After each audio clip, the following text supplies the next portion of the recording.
नमस्कार साथियों, टाटा मोटर्स के लक्ष्य प्रोग्राम में आप सभी का हार्दिक स्वागत है। मैं इस कार्यक्रम के लिए आपका सूत्रधार हूं। लक्ष्य कार्यक्रम को डिटेल में समझने से पहले मैं आपको इस कार्यक्रम के प्रमुख उद्देश्य के बारे में बताना चाहता हूं। लक्ष्य कार्यक्रम एक बहुत ही यूनिक इनिशिएटिव है, जिसके माध्यम से हम बहुत सी प्रभावशाली बातें समझकर और उन्हें अमल करके अपने स्पेयर पार्ट्स की सेल्स को बढ़ा सकते हैं और अपने टारगेट्स को अचीव कर सकते हैं। इस कार्यक्रम में हम वो सभी बेस्ट प्रैक्टिसेस सीखेंगे जो एक सफल डीएसआर को रिटेलर्स से और एक सफल एमएसआर को मैकेनिक से बात करते हुए ध्यान रखनी चाहिए और अपनी दिनचर्या में उपयोग करनी चाहिए। लक्ष्य कार्यक्रम के प्रमुख पहलू इस प्रकार हैं। एल मतलब लुक फॉर रोल क्लैरिटी, ए मतलब अमेजिंग विनिंग एटीट्यूड, के मतलब नॉलेज एनहांसमेंट, एस मतलब start with impactful opening, H मतलब hone your probing skills, Y मतलब yield results through value selling, A मतलब appropriate objection handling and closing। लक्ष्य के इन विभिन्न पहलुओं को डिटेल में समझने के लिए आइए मैं आपको विवेक, जो कि नॉर्थ टेरिटरी के सुपरवाइजर बीएम हैं, उनकी टीम के दो डीएसआर आशीष और संजय की कहानी सुनाता हूं। दोनों एक ही प्रोफाइल और एक ही मार्केट में काम करते हैं, लेकिन परफॉर्मेंस में दोनों एक दूसरे से एकदम अलग हैं। एक तरफ आशीष है, जो एक बेहद अच्छा प्रदर्शन करने वाला डीएसआर है, वहीं दूसरी ओर संजय, जो अपने टारगेट पूरे करने में अक्षम साबित हो रहा है। आइए अब हम इनके प्रदर्शन स्तरों में इस अंतर के विभिन्न कारणों को समझते हैं। लक्ष्य का पहला महत्वपूर्ण पहलू है लुक फॉर रोल क्लैरिटी, यानी अपने काम के उद्देश्य और जिम्मेदारियों को समझना।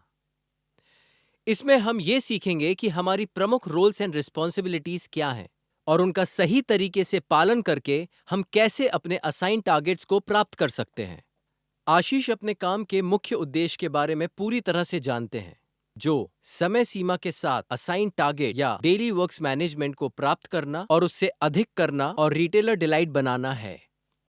इसके अलावा आशीष की और भी कुछ रोल्स एंड रिस्पॉन्सिबिलिटीज हैं, जिनमें शामिल है बीट कवरेज, असाइन किए गए रिटेलर्स का 100% साप्ताहिक कवरेज सुनिश्चित करें, नए रिटेलर्स की पहचान करें और हमारे व्यवसाय में शामिल होने के लिए एपीएम को सूचित करें, हर महीने लेन देन करने वाले ट्रांजैक्टिंग एक्टिव रिटेलर्स टीजीपी खरीदने वाले रिटेलर्स को बढ़ाना, प्रोडक्ट डेमो और कैटलॉग्स द्वारा न्यू प्रोडक्ट्स फोकस पार्ट्स को बढ़ावा देना, रिटेलर शेल्फ्स पर टीजीपी, ड्यूराफिट, टीएमजीओ प्रमुखता डिस्प्ले में सुधार करें, विभिन्न बीटीएल कैंपेन्स का प्रचार और प्रसार करें, जैसे कि प्रोडक्ट स्कीम्स, क्वार्टरली स्कीम्स इत्यादि, कलेक्शन में सुधार करें और आउटस्टैंडिंग को मिनिमम रखें, टॉप्स प्रक्रिया का पालन सुनिश्चित करें जो निम्नलिखित पर केंद्रित हैं, वीकली ऑर्डर, वीकली कलेक्शन और टाइमली डिलीवरी सुनिश्चित करें, रिटेलर्स को अधिकतम रेंज बिलिंग सुनिश्चित करें, प्रति रिटेलर्स बिलिंग में सुधार के लिए पार्ट्स एसओपी के अनुसार एमआईएस रिकॉर्ड करें, कंपटीशन फीडबैक, टीएमएल के साथ नकली पार्ट्स के बारे में बाजार की जानकारी साझा करें, एमएसआर से फीडबैक लें और कंसर्न रिटेलर्स पर रेंज स्टॉकिंग में सुधार करें, नियमित रूप से रिटेलर्स के साथ प्रोडक्ट्स की जानकारी साझा करें, एमएसआर के साथ संपर्क और संयुक्त रूप से उच्च फिटमेंट और बिक्री सुनिश्चित करें, रिटेलर्स और की अकाउंट्स के साथ रिलेशनशिप विकसित करें, की अकाउंट कस्टमर्स से मिलना और केएएम पार्ट के समन्वय से टीजीपी व्यवसाय सुनिश्चित करना, रिटेलर्स की किसी भी तकनीकी समस्या का समाधान करें। संजय उन एक्सपेक्टेशंस के बारे में क्लियर नहीं है जो उसका रोल डिमांड करता है और वो अपने एफर्ट्स को अनप्रोडक्टिव एक्टिविटीज पर लगाता है। आइए अपने एरिया में इफेक्टिव रीच एंड रेंज सुनिश्चित करने की एक्टिविटीज से शुरुआत करें। रीच एंड रेंज को पूरा करने के लिए एक डीएसआर को इस पर जोर देना चाहिए। Daily targets, count of retailers visited and count of parts order taken को पूरा करने के लिए प्री प्लानिंग करना, डेली टारगेट वैल्यू को अचीव करने के लिए प्री प्लानिंग करना, यह सुनिश्चित करना कि प्रत्येक ऑर्डर टीजीपी ऑर्डर लेने वाले टूल के माध्यम से कैप्चर किया गया है। आशीष, रीच एंड रेंज सुनिश्चित करने का लाभ यह है कि आशीष रिटेलर्स के साथ प्रभावी ढंग से जुड़ने में सक्षम है। ये क्षेत्र में रिटेलर्स द्वारा जरूरत पड़ने पर स्पेयर पार्ट्स की रेडी एक्सेस प्रदान करते हुए इन्वेंट्री कॉस्ट को ऑप्टिमम रखने में भी मदद करता है। संजय रीच एंड रेंज पहलू पर फोकस नहीं करते हैं, इसलिए वो रिटेलर्स के साथ एक प्रभावी कनेक्ट एस्टैब्लिश करने में सक्षम नहीं है, जिसके कारण रिटेलर काउंटर्स पर स्पेयर पार्ट्स की कम अवेलेबिलिटी होती है। संजय द्वारा निवेश किया गया टाइम और एफर्ट्स अपेक्षित रिजल्ट्स नहीं दे सकते हैं। डीएसआर की दूसरी प्रमुख जिम्मेदारी कलेक्शंस हैं। तो वो कौशिक जी आपसे एक बात कहनी थी। आपका अकाउंट चेक किया था तो ये आपका आउटस्टैंडिंग बहुत ज़्यादा हो रहा है और मैं इधर काफ़ी दिनों से आपसे फॉलोअप भी ले रहा हूँ, फिर भी कोई पॉजिटिव फीडबैक नहीं मिल रहा मुझे। थोड़ा देखिए इसको। मैं माफ़ी चाहूँगा कौशिक जी, इसको देख के तो ऐसा ही लग रहा है कि आपकी जो शॉप है ये डिस्ट्रीब्यूटर के क्रेडिट पे ही चल रही है। मैं देखता हूँ और आप कोशिश करिए जितनी जल्दी हो सके ये आउटस्टैंडिंग क्लियर कर दीजिए प्लीज़, ठीक है? अरे बिल्कुल फिक्र मत कर, मैं कुछ ना कुछ कर दूंगा, ठीक है? ठीक है। अरे उसका संजय शॉर्ट सप्लाई चल रहा है इस क्लच का। हाँ। भाई मेरे 5 पीस का ऑर्डर लिख ले। ठीक है, मैं देख लेता हूँ सर। अरे देख लेता हूँ नहीं भाई, लिखना। अरे कौशिक जी, आप तो जानते हो मेरी मेमोरी कितनी शार्प है, मैं देख लूंगा। अरे भूल जाएगा तू। अरे नहीं, आप टेंशन ना लो, मैं देख लूंगा। ठीक है, मैं चलता हूँ। ठीक है चल। कौशिक जी, मैं आपका रिकॉर्ड चेक कर रहा था, कुछ 4 लाख पेंडिंग है, तो अगर 2 लाख अगर आप पार्ट पेमेंट अभी कर दे तो अच्छा रहेगा। और मैंने ये भी चेक किया कि आप वीकली एवरी वीक 50,000 का ऑर्डर दे रहे हैं, तो महीने में 2 लाख हो जाता है। तो मेरा सजेशन ये रहेगा कि अगर आप छोटे ऑर्डर्स करते हैं तो आपको एक साथ इतना बड़ा अमाउंट देना नहीं पड़ेगा। क्या कहते हैं? हमारी ये बात भी मानता हूँ कि हर व्यापारी को है ना छोटी छोटी किस्तों में लेकिन नियमित रूप से किस्तें चुकानी चाहिए, है ना? टेंशनलेस होता है। हाँ तो चलिए बिल्कुल। अब क्षेत्र में टाइमली कलेक्शंस सुनिश्चित करने की एक्टिविटीज के साथ शुरू करते हैं। पीरियोडिक रिव्यू और 30 दिनों से अधिक के आउटस्टैंडिंग पर ध्यान दें। अधिक कलेक्शंस प्राप्त करने के लिए ऑनगोइंग स्कीम्स पर ध्यान दें।